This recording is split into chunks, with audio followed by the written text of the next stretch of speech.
तो वहीं केंद्र सरकार के 11 साल पूरे होने पर सोनीपत में संकल्प से सिद्धि तक एक कार्यक्रम का आयोजन किया गया, जिसमें हरियाणा बीजेपी के प्रदेश प्रभारी और प्रदेश अध्यक्ष मोहन लाल बडौली, सांसद कार्तिकेय शर्मा, राज्य मंत्री राजेश नागर समेत प्रदेश के कई वरिष्ठ नेता मौजूद रहे। कार्यक्रम में केंद्र सरकार की 11 वर्षों की उपलब्धियों को लेकर चर्चा की गई है। इस मौके पर सांसद कार्तिकेय शर्मा ने कहा कि पीएम मोदी के 11 वर्षों का ये कार्यकाल बहुत ही महत्वपूर्ण रहा। जब भी इतिहास लिखा जाएगा तो ये 11 वर्षों का कार्यकाल स्वर्ण अक्षरों से लिखा जाएगा, क्योंकि देश में परिवर्तन लाने का काम किया गया है।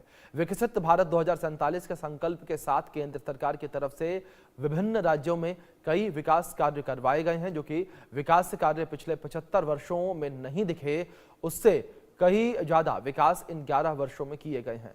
भारत की संज्ञा पूरी दुनिया में बड़ी है और इस श्रेय सीधा पीएम मोदी को जाता है। संकल्प से सिद्धि तक कार्यक्रम के माध्यम से सरकार की उपलब्धियों को जन जन तक पहुंचाने का काम किया जा रहा है।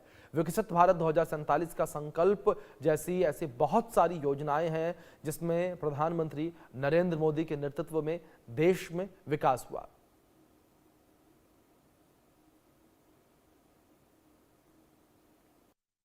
देखिए, बहुत ही महत्वपूर्ण कार्यकाल रहा है और जब इतिहास लिखा जाएगा तो ये कार्यकाल स्वर्ण अक्षरों में लिखा जाएगा, क्योंकि ऐसा अमूलचूल परिवर्तन लाने का काम किया माननीय प्रधानमंत्री श्री नरेंद्र मोदी जी ने भारत के अंदर, जो कि इससे पहले पिछले 75 साल में हमारे को देखने को नहीं मिला। चाहे मैं अनेकों स्कीमों की बात करूं या जो भारत की संज्ञा दुनिया में बढ़ी है और जिस तरह से भारत को आज देखा जाता है, वो उसका श्रेय सिर्फ माननीय प्रधानमंत्री जी को जाता है।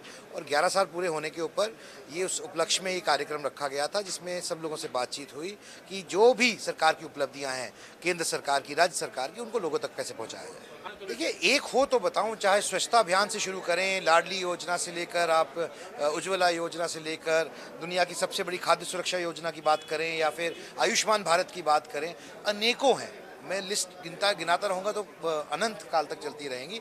लेकिन बात महत्वपूर्ण ये है कि जिस भावना से माननीय प्रधानमंत्री जी ने 2047 तक भारत को एक विकसित राष्ट्र बनाने की कॉल दी है और एक सपना देखा है, ये सपना सिर्फ उनका नहीं, हर एक प्रत्येक भारतवासी का है। और इस यज्ञ के अंदर हर एक का योगदान चाहिए होगा, आहुति चाहिए होगी। मैंने कहा कि 11 साल का जो ये कार्यकाल है, ये स्वर्ण अक्षरों में लिखा जाएगा। धन्यवाद।